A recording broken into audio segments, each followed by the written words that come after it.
इंसान को इंसान सा होना नहीं आया, दूसरों के दर्द पर रोना नहीं आया।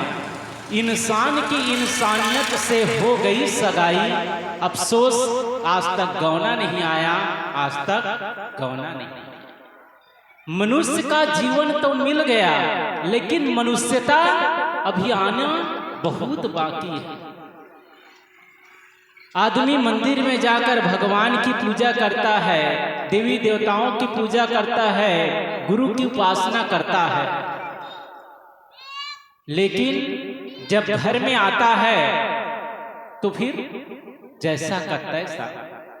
जैसे कोई विद्यार्थी स्कूल जाता है तो स्कूल जाता है तो स्कूल ड्रेस पहन करके जाता है, और स्कूल से जब आता है तो स्कूल ड्रेस उतार के घर में रख देता है। जैसे कोई वकील घर से निकलता है तो वो अपना कोट पहन करके न्यायालय में जाता है, कचहरी में जाता है, और वहां से आता है तो फिर वो कोट उतार देता है और सामान्य ढंग से जीता है। पुलिस होती है तो पुलिस जब घर से निकलती है तो अपने वर्दी में जाती है। जब तक वो थाना में है, अपनी ड्यूटी में है, तब तक वर्दी पहना हुआ है, और जैसे ही थाना से वो घर के लौटता है, घर आया वर्दी उतार देता है। आदमी मंदिर में जाता है तो जब तक मंदिर में रहता है तब तक वो पुजारी बना रहता है, वो भक्त बना रहता है, और जैसे ही घर में आया वो कसाई बन जाता है। वो पुजारी कब तक है? जब तक वो मंदिर में गया तभी तक पुजारी है। तमेव माता चा पिता तमेव बंधु चा सखा तमेव विद्या चा द्रोणम तमेव सर्वम मम देव देवा। इतनी पूजा, इतनी उपासना करता है, लेकिन उसकी उपासना, उसकी पूजा मंदिर तक ही रहती है। वो मंदिर से जैसे ही बाहर निकलता है वो भक्त नहीं रहता है, वो कसाई बन जाता है। यहां देखिए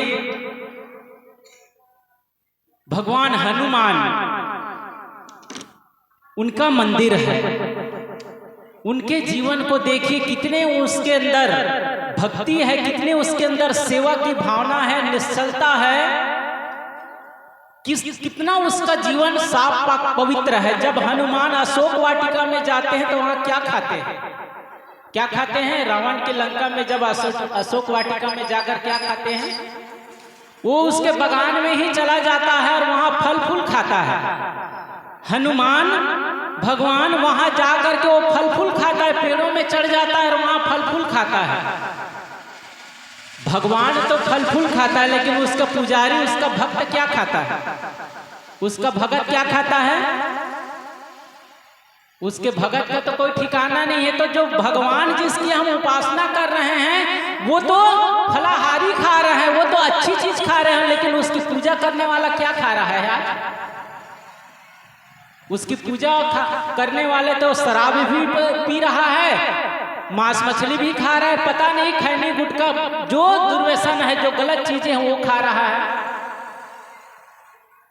तो फिर वो भगवान का आशीष कैसे लगेगा? भगवान का आशीष कैसे लगेगा? क्योंकि तुम्हारा जीवन ही राक्षसी प्रवृत्ति से भरा हुआ है, और जो राक्षसी प्रवृत्ति होता है उसका वो संहार करते हैं, उसकी रक्षा नहीं करता है। क्यों? क्योंकि यदि हम जीवों की हत्या कर रहे हैं, हम प्राणियों को दुख दे रहे हैं, तो वो प्राणियों की रक्षक है, इसीलिए देवता कहलाते हैं। और हम तो उसी के लिए यमराज बने हुए हैं। आदमी यमराज बना हुआ है, हत्या कर रहा है, उसके वो पता नहीं हो क्या इतना दुख दे रहा है, तकलीफ दे रहा है, जीवों की हत्या कर रहा है, और अपने घर में ला करके वो घर को शमशान घाट बना रहा है। मुर्दा शमशान घाट में मिलता है, वहां दफनाए जाते हैं, लेकिन जो आदमी मुर्दा को ही घर में ले आया तो अपने घर को ही शमशान घाट बना लेता है। और जहां शमशान घाट रहता है तो फिर वहां शांति कहाँ है? वहां तो हर समय डर और भय लगा रहता है। तो आदमी यदि गलत चीज को खाता है उसके अंदर सात्विकता कभी नहीं आ सकती है। यदि आदमी फल फूल खाता है, अन्न खाता है, अंकुरज की चीजें खाता है, तो उसके अंदर सात्विकता की वृत्ति आती है, और यदि गलत चीज खाता है तो उसके अंदर तामसिक वृत्ति आती है। तो संत जन कहते हैं स्वयं